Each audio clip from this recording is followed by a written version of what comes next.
Hello and welcome to Ledgercast. My name is Brian Krogsgaard. I am here with a couple of the folks that work on sushi and all things inside the sushi protocol, sushi swap. I've got Boring and Kino. Welcome to both of you, and congratulations on all your recent launches that you have. Thanks, man. Thank you so much for having us here. Yeah, I'm really thrilled to have y'all here. And you know what? I want to go ahead and mention our partner for this episode, and they've been with us for many months. They integrate straight into Sushi Swap as well.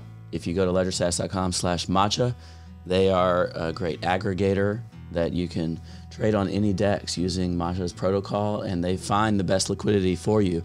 That's one of the things that we're going to talk about today is that, we're really seeing liquidity spread out. We're seeing people participate in all these different communities and have a lot of different incentives depending on where they pool liquidity in the DeFi ecosystem.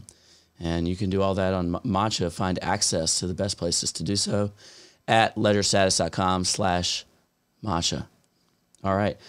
So why don't y'all first start with just letting me know, we're going to do a little bit of a exponential curve here, right? Let's start simple and then we'll get into the technical as we get deeper into the show. I was new to DeFi in the summer when Sushi launched, and all I knew at the time was like $1 billion of liquidity came into Uniswap and people were farming Sushi. And I know it's been through this gigantic life cycle. So Boring, maybe let's start with you and then go to Kino. When did you get involved with Sushi, and what was that early process like? Because I think one of the big things people are going to want to know is Sushi today is significantly different than it was at launch. Yeah, certainly. I actually I was in crypto before. I took a bit of a break, and so I was just getting sort of back into it. I was looking at programming Solidity and stuff, and kind of looking at what was going on. And then from some previous things, I knew Maki a little bit, and so he started talking about the sushi thing. So I looked at the sushi, and so I got into farming. I also, like, just before that I got into Yam and stuff that was all going on. So I looked at sushi, and it was kind of like a thing where you provide liquidity to basically it was like a clone of Uniswap at the time. Mm-hmm. And they had what they called like a sort of a vampire attack, they named it at the time, where you could put your Uniswap liquidity in SushiSwap, and then at some point in time, all that liquidity would be, sort of automatically ported over to SushiSwap. So that was kind of what's going on, and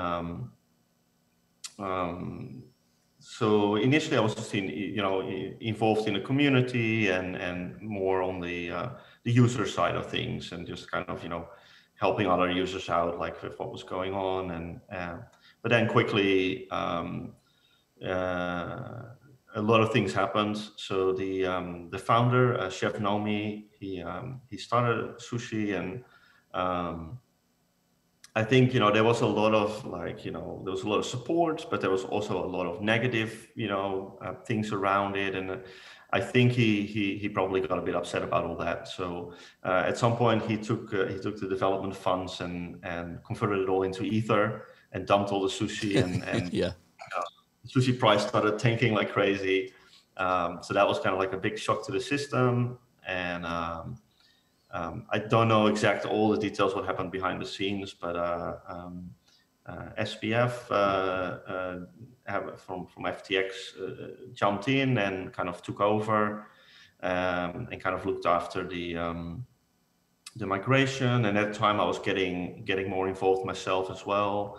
I got because no one actually tested the migration properly on a testnet before, so I was like, well, I got some more money in there, I want to make sure it works. So I went ahead and deployed everything on Robster and make sure it all worked, and I managed to get the first sort of successful test migration on a testnet going.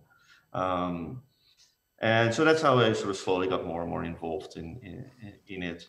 And then, so as the migration happened successfully, and a lot of, like I think more than like about $1 billion transferred into SushiSwap.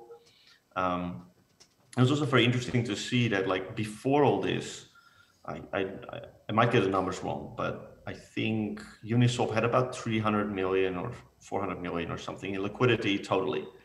Might have been more, but it was not that much. And then the interesting thing was, after all this happened, SushiSwap got really big, but Uniswap also got much bigger. Right. So I think it's kind of, in the end, a success story for both, right?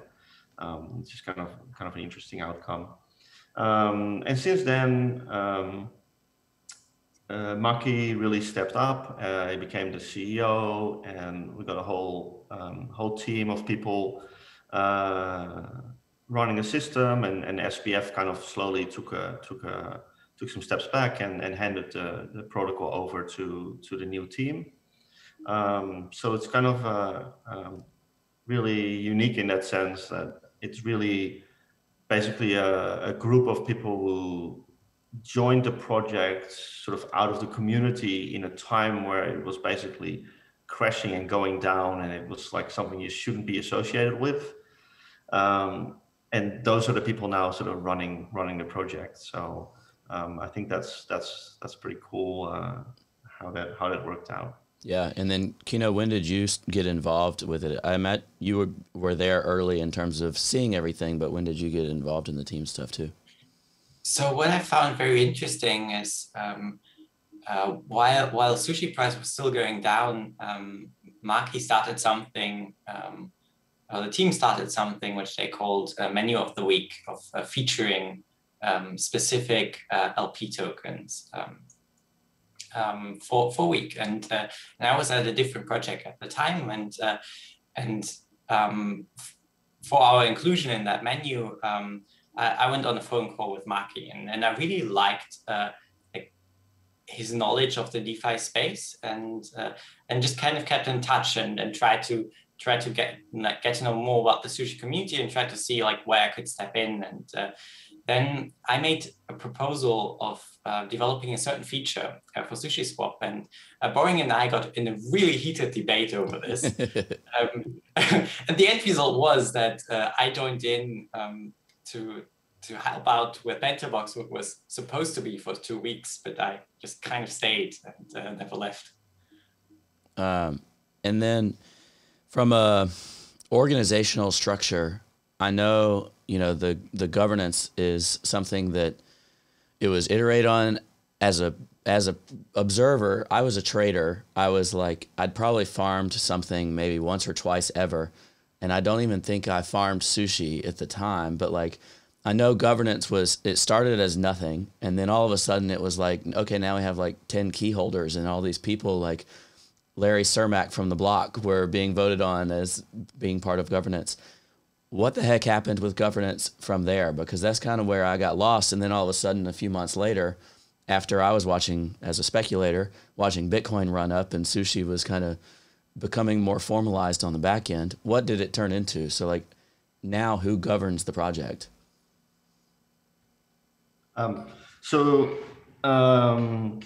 The first thing was like to secure the treasury, right? Because there was quite a bit of money in there, and it's gone up to, I don't know, it's over 200 million now in there. So getting that secure and making sure that gets used in the way that the actual community agrees on.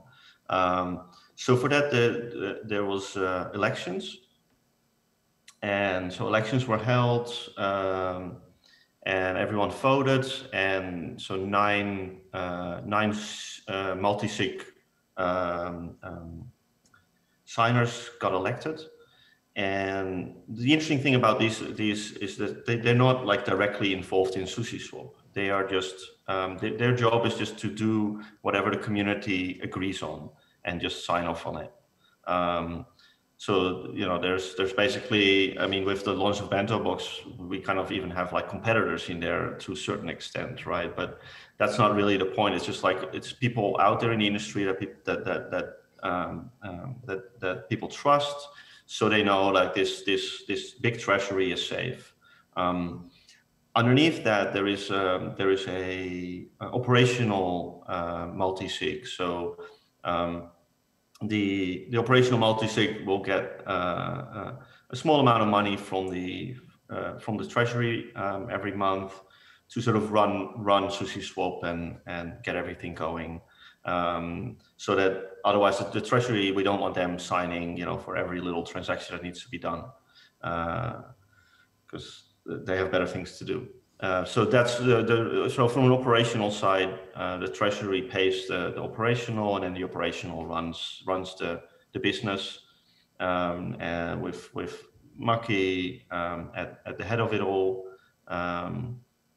and a large team and very fast growing a team of people, either in core, but also especially the wider community of people that help out is growing very fast, and there's a lot of good people in it. So, and that's what I've really noticed since then. Is like, when I dug in and was like, okay, sushi's legit now, is kind of the way it came into my head, and now it's like, it seems like one of the most well-oiled kind of machines from a community development, a rapid pace, and then constant product launches. Like, there's so much going on. It really evolved quickly. How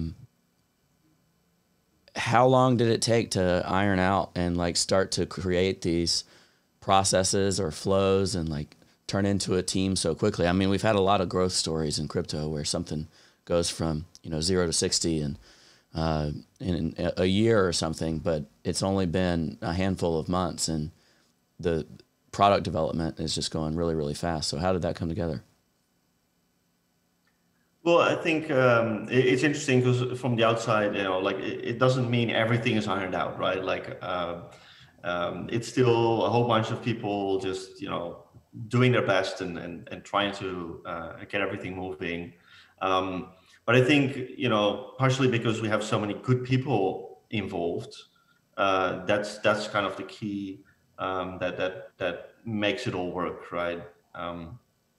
I think one interesting thing that happened, as I said before, is that a lot of people who are involved now, they stuck with the project when the token went down to 50 cents, and everyone was kind of talking about it's dead and it's terrible. So it's a kind of like that's filtered out a lot of people who weren't interested in joining that. And I think that created a sort of a filter to really get a really good core group of people to run it with from there on. So I think that was very helpful. And I think it helped that people already contributed before joining core team. So like the community knew what they were hiring, and I think it helped to grow together as a team, that we got to know each other over months and slowly get closer, and I feel like we're getting better every day. Something gets a bit more ironed out, and I feel like we're on a good path there. And then transitioning to like the product side of things, people thought, oh, well, this is a Uniswap clone. Y'all have really turned that, removed that narrative from people being able to say that, as you've created so much stuff. Purely on the swap side of things, though, it's grown to, it looks like today, $3.5 billion in liquidity, 500 million in volume on a 24-hour basis. But when you land on, the main app, there's just a lot more available to you than there used to be, and then also versus like what Uniswap is. It's really evolved into its own product. So, what were some of the goals that you set to say, like, this isn't a vampire attack mining thing, and there's been a little bit of feistiness, I guess, from some of the people that are loyal on the Uniswap side that think y'all are a Me Too. It seems clear to me, and the market seems to be saying as well, it's not a Me Too project. There's a lot of other stuff going on. How did you decide what goals you wanted to set, what you wanted to develop, how you wanted to be different and differentiated in the market?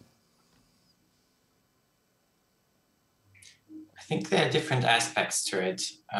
So on one side, I think one thing that I love about sushi is that we are pretty close with our community, and there were certain things community members were asking for, like a trading view, more analytics, and then we just did it. And on the other hand, team members having an idea and just like given like the space to just follow up on it and build it out.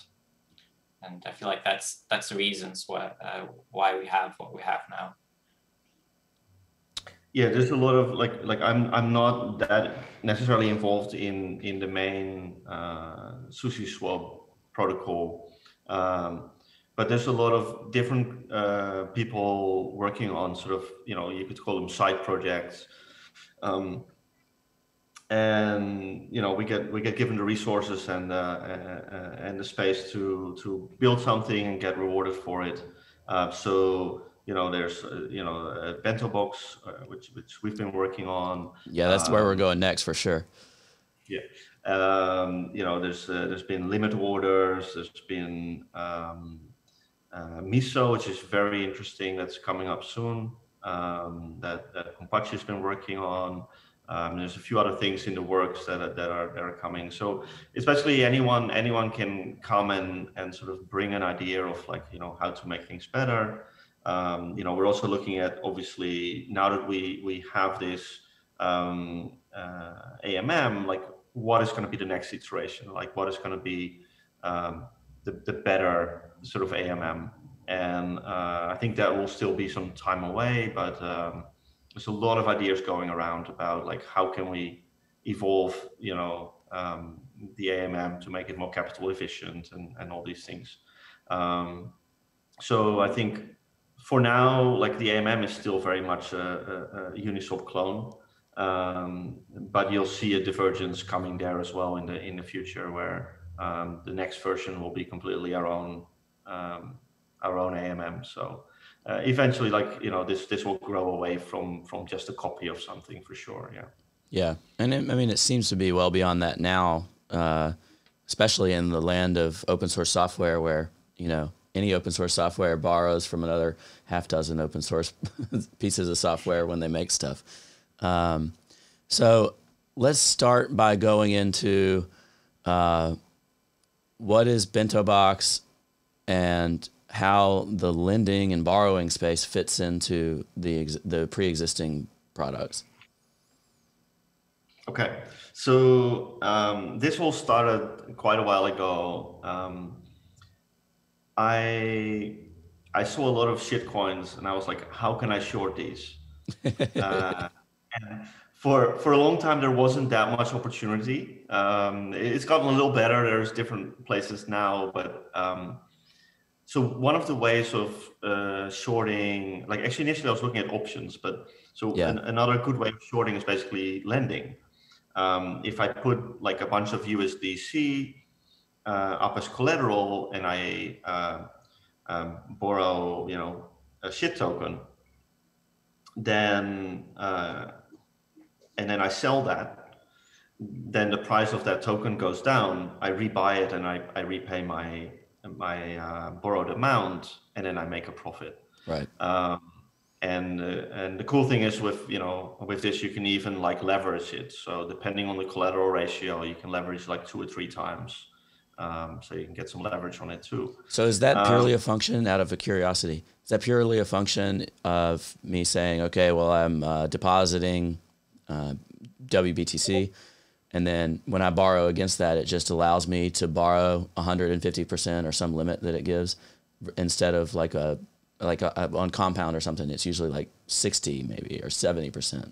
Is it just purely changing that collateral ratio in the back end that allows the extended leverage?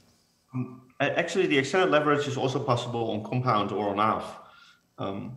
So the way that works is like, let's say you can borrow 75%, right? So you deposit 100 USDC, and then you borrow 75 USDC worth of shitcoin. Mm-hmm. Then you sell that, then you have another $75. Oh, I see. So you're $75 again. I see. And you looked at a few times. Yeah. Now, obviously, what we've done with the Bento Box lending, which actually we're gonna, because it's been a bit confusing. So this was the original idea, and I started this, and then as this process went on, I first put all the tokens in a central vault because it was just easier to deal with. Yeah. And then as it was growing, I was like, well, actually, if they're in this vault, then all these tokens are sitting here, might as well flash loan them and make some extra money of it. And then, well, we could also like put them in strategies and then make some more, yield on it. So basically, as your tokens are doing something else, they're also at the same time actually productive in the Bento Box. So that's how sort of the concept of the Bento Box grew, and then we didn't have a name left for the actual lending. So we're calling it Kashi, which is the Japanese name for lending. Awesome. So yeah, it's only 2 days old, so I'm still getting used to it. Yeah. And getting back to that leverage idea, so I mean, the difference is that right now in Compound or like an app, you can do leverage, but you have to do multiple transactions to do so. And what you'll be able to do with Kashi is you can just say, I want this kind of leverage. The UI will figure it out, and it will happen in one transaction. Yeah, and it seems like y'all focused on that on a few elements of the product, right? Is like how to make this more accessible to average users. Most people, when they ask me, I'm like, well, I mean, with the cost of interacting with a contract in Ethereum, it's like, how long are you planning to maintain this position? Because even if you get decent returns or have a decent opportunity, you have to have significant capital to make up for hundreds of dollars worth of transactions. Like, I think in the fall, I got out of most of the DeFi stuff as Bitcoin ran up, but then I deposited WBTC and I sat there. But even that transaction in and out, it's like, I don't know, $500, $700 round trip by the time you're all said and done. So what are you hoping to achieve in that in order to make it worthwhile? Y'all really seem to be addressing that, because another one, and I think this is part of Bento Box as well, is like it's single approval no matter what project's interacting with those LPs, right? Yeah, so one of the things we added is once you've approved the token to the Bento Box, then the Bento Box can, like Kashi is only one of the products that's going to be on there, but like anyone can add any product on there and get all these benefits of this extra yields without, pretty much doing anything. And also they don't have to deal with transfers and stuff, and they get lower gas fees and all that.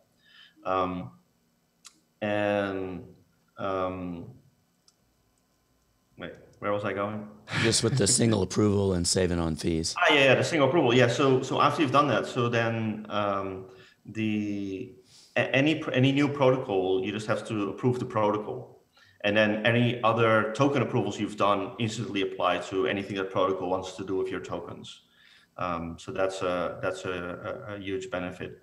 But also we're looking at, I see a bunch of people talking about layer 2. Yeah. So yeah, layer 2 is like, the other way that can help with this. And actually today we did deploy on Arbitrum testnet. And we also deployed on Moonbeam testnet. So these aren't like live yet, so they can't really be used yet, but it's a good start to start testing with it and see how that all works. So we're definitely interested in seeing if that can help. But the whole system is all designed to sort of keep the gas fees as low as possible. And also, like, it's super flexible. So often, like, let's say you have a bunch of positions and you want to make a bunch of changes. So you want to take liquidity from here and from here and from here and move it into these other 3 things. You can actually do all this in one transaction, which means you don't have to pay the 20,000 gas for each single transaction, or 21,000. So that's a pretty big saving already. And then any transfers within the Bento Box are like pretty much as cheap as they could possibly be. So they're much cheaper, not much, but they're cheaper than token transfers. And some token transfers are very expensive. Yeah. So if the contract isn't written very well, So it basically becomes uniform. So transferring tokens within the bento box is always the same cost, and it's pretty much can't be much cheaper than it is at the moment. So There's a bunch of things we've done there to optimize as far as we can. And pattern like this, like talking about approving a protocol might be a bit confusing. Like what it means is that if you have like a bunch of different lending pairs, or if there was an AMM on there and there were like a bunch of different pairs, you'd only have to say, I trust this kind of contract. And then like, if you want to go into like provide liquidity for like any kind of these contracts, you didn't have to reapprove. And I kind of want to dig into that because I still get a little lost in the sense of the big overview. Like BentoBox seems like an everything product, right? So how do you give the short version, especially to people that, I mean, I'm learning every single day, but like I still consider myself like an intermediate DeFi user, right? So like, yep. What's your big picture, kind of 1 sentence or 2 sentence marketing pitch for describing BentoBox rather than breaking it down to all the individual products? Sure. So BentoBox is a token vault that reduces gas, that gives you yield even when nothing's happening, and it also gives you yield when you use your tokens on any of the products built on top of BentoBox. So that's sort of what the BentoBox, what now is called the BentoBox default is. And then we're building Kashi, which is a lending solution, which is effectively similar to a Compound or AF, except in Compound and AF, the risk is system-wide.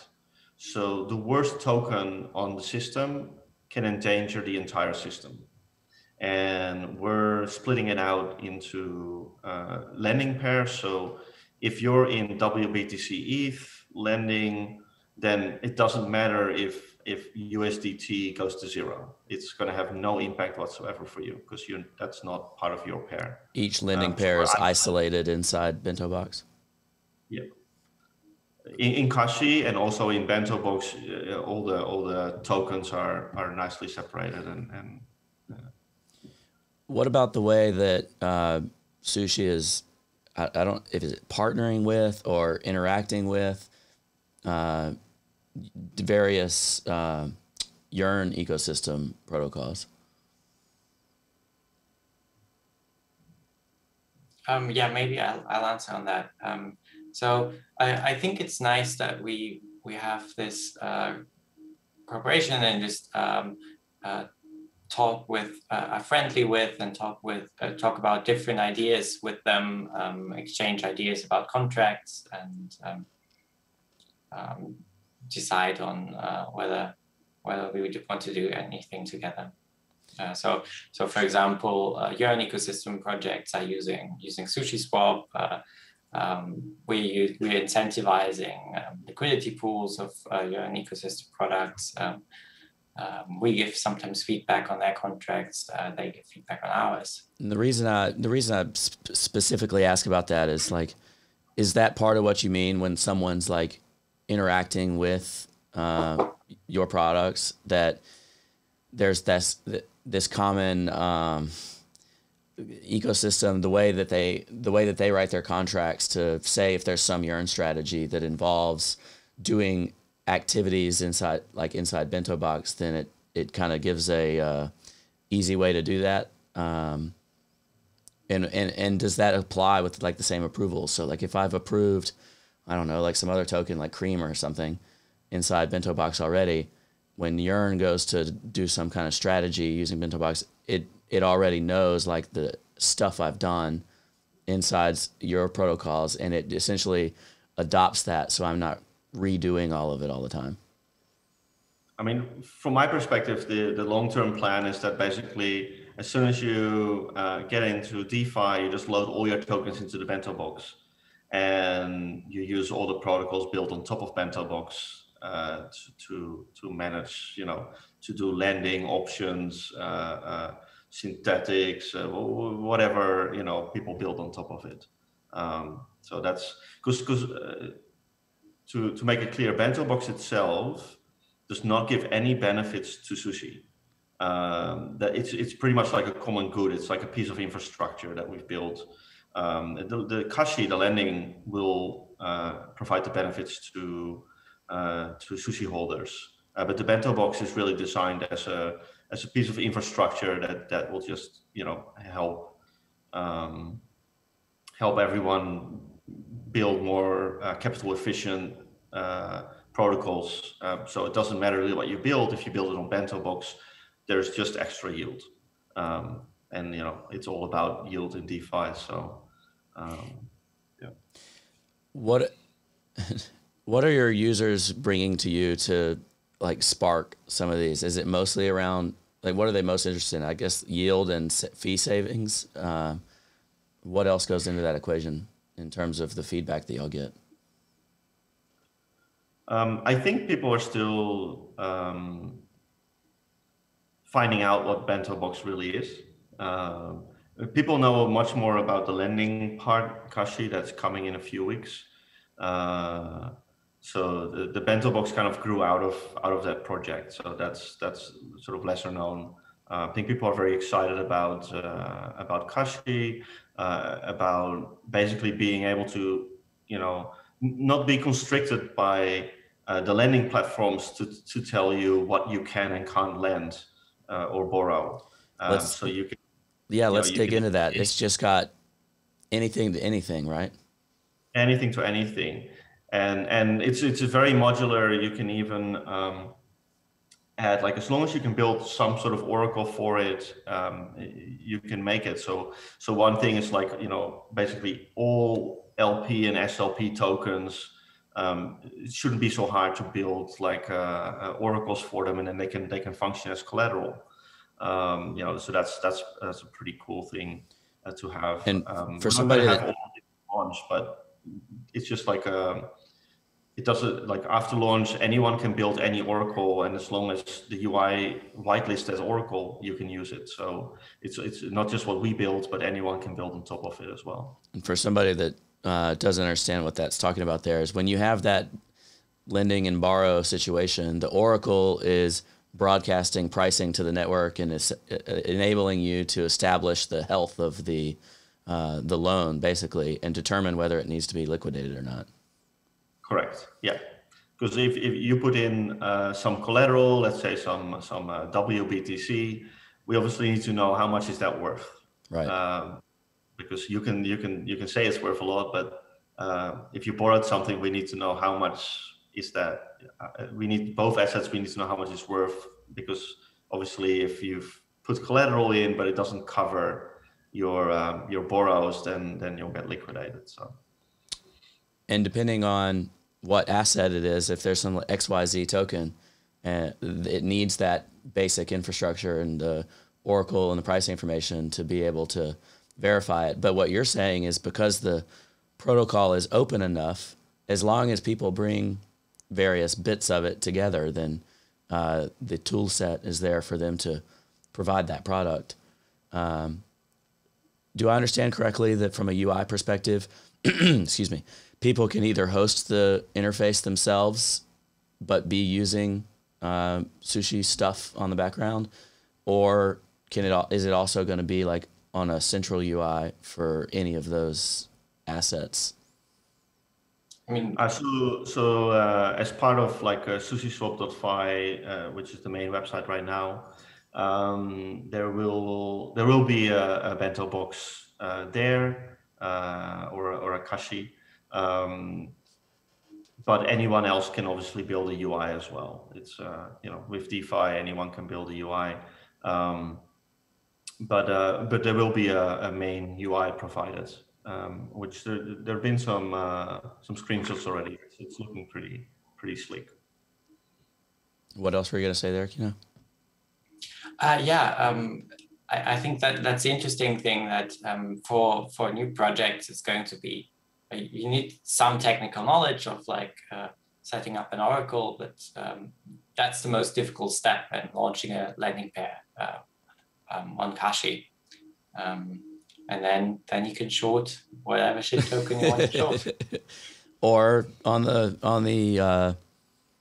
the other side of that is people could do something like borrow USD and then use it in more risk averse farming solutions, right? Like maybe some fixed rate stuff or some things like that. I'm personally really interested in that, in the sense of when I'm like super bullish Bitcoin or Ethereum, but I want to figure out how can I get some additional yield from these products with really low risk.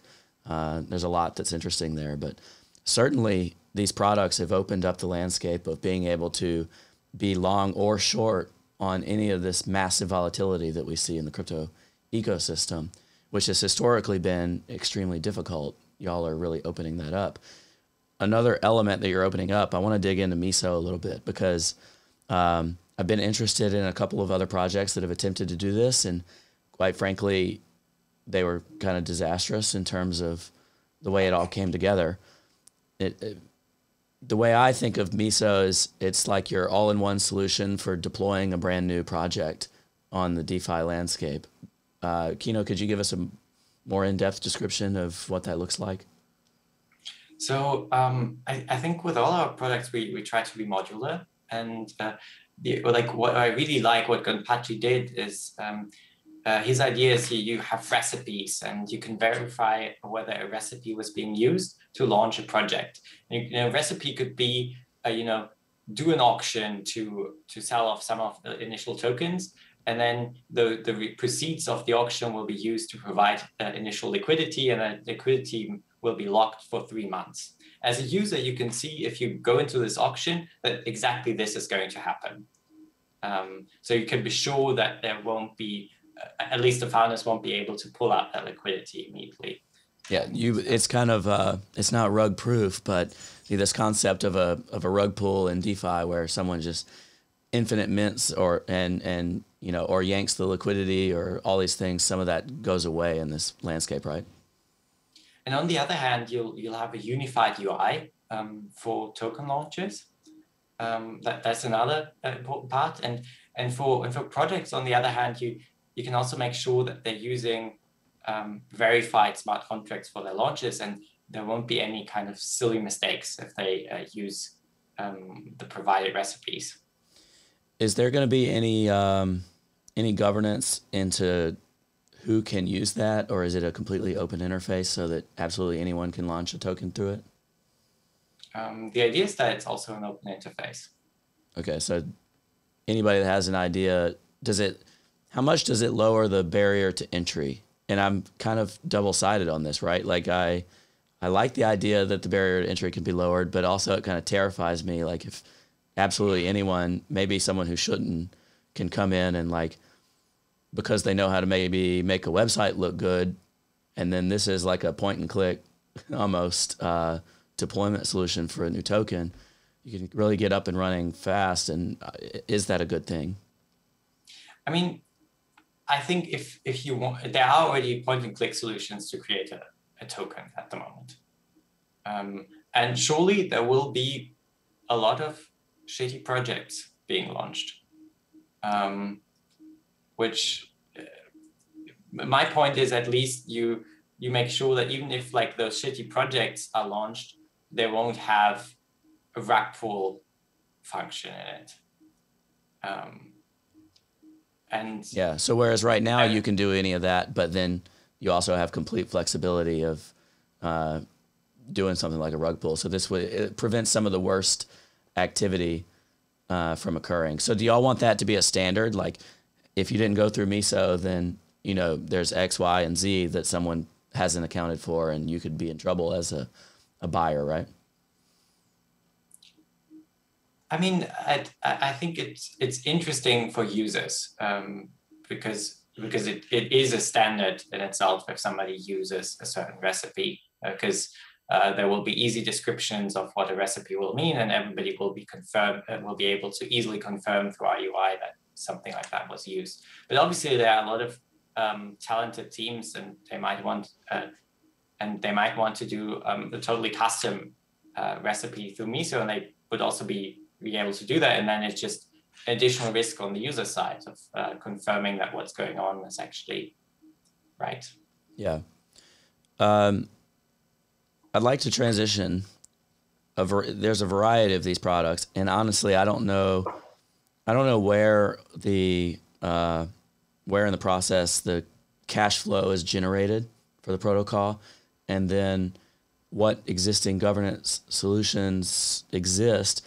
A lot of projects are like they're pricing in a way to assume that governance will exist in the future, but it doesn't mean it exists now to provide that, those protocol revenues back to token holders. It seems like Sushi's got that pretty much on the forefront of the idea. The whole thing is like, hey, we want to generate revenue for the protocol, and then we want to deliver that revenue to token holders in a variety of ways. So maybe I can expand on that. So I think central to this part is that already 1/6 of trading fees are distributed to ex-Sushi holders. So what ex-Sushi is sushi staked in the Sushi bar, and the proceeds of trading fees accrue every day, and then they're converted into sushi and added to the Sushi bar. So if you stake sushi in the Sushi bar, you'll accumulate more sushi. There's no downside risk, and you'll just get money. At the moment, I think those 0.05% of every trade amount to like something like $200,000 every day we're giving to holders, something around that number. And Kashi will also give proceeds to ex-Sushi holders in the range of 10% of interest and liquidations. And those are the two primary ways that those protocol fees are generated right now. Are there going to be other ways that you imagine cash flow will enter the ecosystem and be eligible for going back to token holders? Well, personally, I feel like there's a lot more, like there's a lot of pieces around DeFi that are interesting and that can be improved on, right? And with sort of the trajectory that Sushi is on, like first we started with an AMM, now we're adding lending, and I think Kashi is sort of like the next iteration on lending. I mean, the pioneering work that Compound has done is amazing. But it obviously also showed some limitations. So we're kind of, going through and we looked at, well, how can it be better? And so this is sort of the next stage in that. And I think there's the opportunity, there's options, there's synthetics, there's, other derivatives. There's all kinds of stuff that can be improved. And as that is built as part of Sushi, there's no reason why that can't, benefit the Sushi holders and generate more fees. So I think as the industry grows, as DeFi grows, then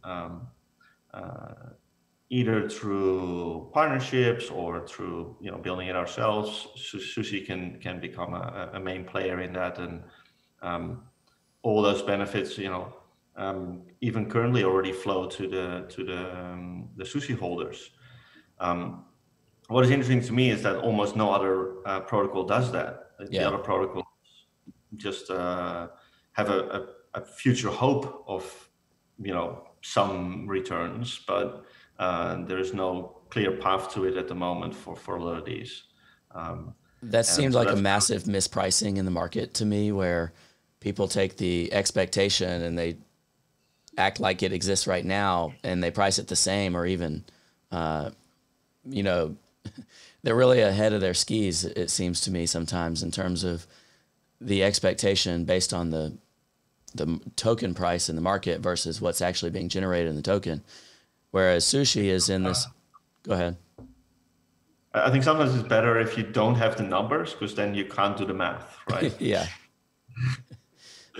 Yeah. There could be a lot of volume, or there could be a lot of activity on a network, but if there's no incentive in holding the token beyond decision making, there's not the cash flow that goes back, or the yield through strategies, or all these things. It makes it much more difficult as a speculator like myself to say, okay, well, here's why I would want to hold that long term. Okay, excuse me. There are a lot of issues in the Ethereum ecosystem from a network congestion perspective. I know you're looking at ways to reduce your own footprint through the transactions that are needed. You're looking at layer 2 scaling. What else do you think are important for the Ethereum space to kind of figure out so that protocols like Sushi can better do what they aim to do? One thing I find really interesting, which might upset some people, but I think looking at I think Binance now supports basically putting your sushi into the sushi bar, so it's basically sort of a DeFi action through their systems, right? So if you only have like 5 sushi, it doesn't really matter. You can put it, or I think they have a minimum, but like if you have a very 10 or something, a very small amount, you don't have to pay the fees. You don't have to understand how it works. And so you just do that on a centralized exchange, but in the meantime, underneath that actually gets invested into the DeFi protocol. And so we are talking, I think with some exchanges, we're looking at like, well, what if people want to do like LP, right? Like, put some money in an AMM, or maybe in the future with Kashi, like put some funds into that. And because sort of it all gets pooled, and Binance or another exchange can do that as a batch. Right. They absorb like a lot of those, like those fees are very small compared to because they're serving thousands of users and stuff. So I think that's one way that doesn't get talked about a lot because it's not cool and decentralized. But I feel that there's sort of a nice dance there between centralized and decentralized, where the people who have small amounts, they can use sort of more centralized platforms as well to still get in on this game. And it also needs less of a learning curve. I think same as for the stock market, it used to be quite complicated, but apps like Robinhood, although they've been a bit differently in the news lately, but it does give people who don't necessarily set up a full trading account with a bank or whatever, it gives them an easy way to invest a little bit of money into the stock market and don't have to care about all the fees too much. And so I think that's another interesting side for the smaller players to get involved. But that's my personal opinion here. Kino, do you have anything to add to that, or wish lists for Ethereum? No, I would kind of agree with Brian on that, because I feel like network congestion is nothing which will go away immediately, and layer 2 we also haven't seen a layer 2 mainnet launch yet of like a completely trustless setup. And even then, you'd need multiple transfers on mainnet to get in, to get out, if you don't have a direct onboarding on a layer 2. Yeah. So one thing we might be seeing is that from an exchange, that if you can withdraw directly into layer 2, like that would be very interesting. But I think we're still pretty far away. I mean, there's a lot of talk and stuff, but by the time it's all really working and it's secure enough, and all the early problems have been ironed out, that will take some time still. So the centralized solution is something that can come like tomorrow. There's nothing stopping that. And longer term, if you could withdraw directly into sort of a layer 2, or even the exchanges could run sort of a semi layer 2 where they're creating some proofs so that they can be challenged or whatever. Like there's a lot of hybrids there possible as well. So it's going to be interesting times. I think layer 1 ultimately, same as with Bitcoin, it will be reserved for the larger transactions, like the settlement layer. Yeah, it's a settlement layer. Yeah. Do you? Excuse me. I promise I'm okay. I just lost my voice. No, there's a dangerous way to sound these days. Yeah. So what about in terms of liquidity exists, layer one, Ethereum, but there's people trying to develop trading tools or smart contracts that require different networks.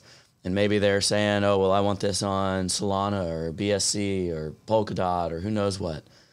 Is there or on layer two, like layer two is its own thing.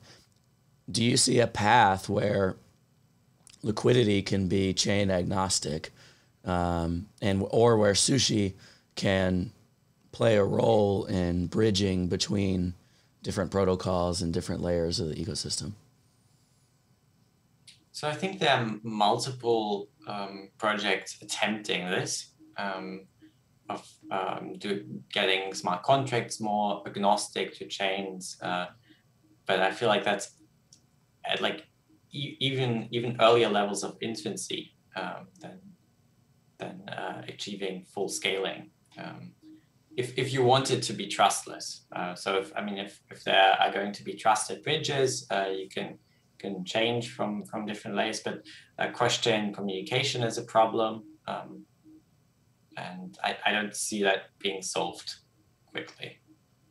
And it's difficult because you always have like a level of asynchrony in it. If you go from Ethereum to Polkadot to Solana. So let's finish with finding out, what are you most excited about, whether it's on the current roadmap or things that you would love to tackle in the landscape and for the future of Sushi? Well, for me right now, it's like Bento Box being out today. I loaded a bunch of tokens in there, so if you manage to hack it and steal it, it's all yours. I did it primarily because it doesn't do much at the moment, but I just put it in there just to show that that's how I trust the contracts right now, because we've gone through like formal verification, which has been a very, very cool process. Let's press pause on the what you want thing, and I meant to ask about this earlier. You're talking about security with all these moving parts. Can you touch on what are the baseline security processes that you go through, and then what do you envision in terms of security review in the future? Because I feel like it's way too often overlooked, and especially fast-moving products, it's an area of concern. Well, this is definitely why things have been delayed a bit, because we did some audits and that wasn't very satisfying. Like while we were doing some audits, we were also doing our internal audits, and we ended up finding more than they did. So we were like, well, that doesn't give any confidence. So we started looking more, and maybe Kino can elaborate more on all the steps we've taken.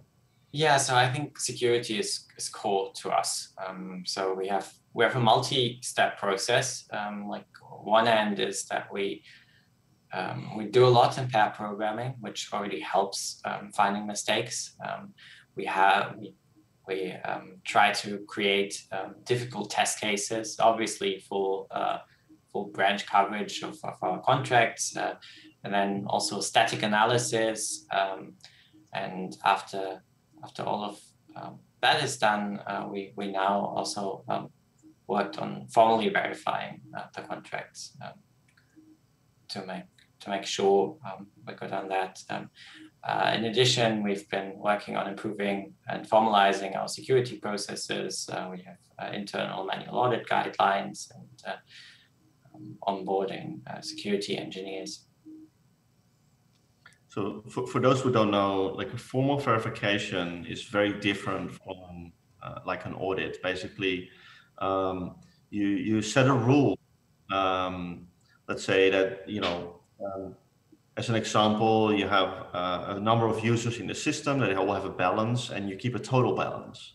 Now, obviously, you want to make sure that total balance is the sum of all the balances in the system. So what you do, you could obviously do a bunch of test cases and every now and then check that it's correct.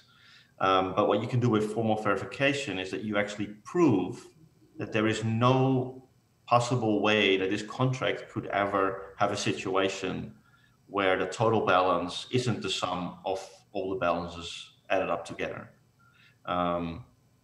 And what is especially interesting about Satora is the way they do it is because they actually work at the EVM, the Ethereum virtual machine level, which means that even if the compiler has a bug, they will pick it up.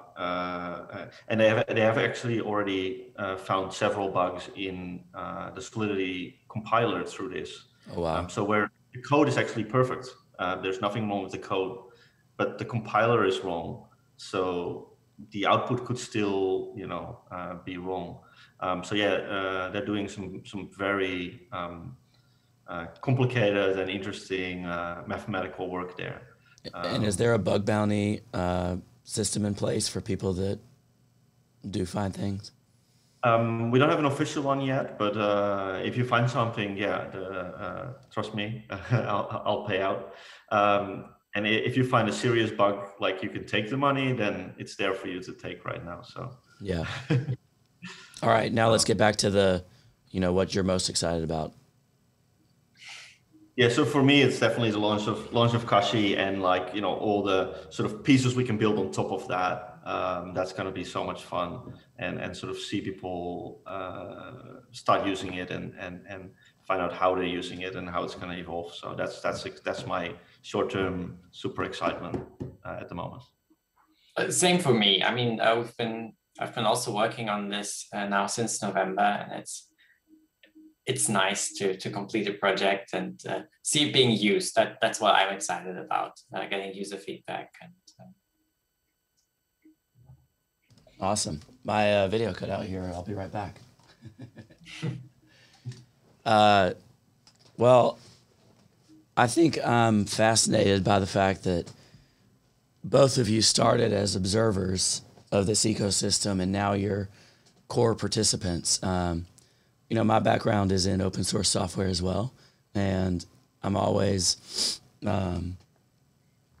those are the most passionate people, right? Where they come in because they're interested and then they get involved. So I'm happy to see that. And I really appreciate both of y'all being here. Where should people go to learn more about you individually and Sushi as a whole? Our resources are still improving, but we have more and more day by day. The best way to get hold of us is through our Discord. We are both very active there. We both have Twitter profiles you can follow. And we're slowly growing our documentation on SushiSwap when we find the time from software development. Awesome. Yeah, so the latest things I post normally on my Twitter, and to get in contact, Discord definitely is the main place. And obviously SushiSwap.fi right now is the main domain. Great. And I'll link up all that in the show notes. And I appreciate both of y'all being here. I appreciate people being patient with my voice, which is going out more and more every minute. So I'm going to go away, and thank you for Matcha being our show partner. Go to ledgerstats.com/Matcha. Hopefully my voice will come back by the end of the day. See you later.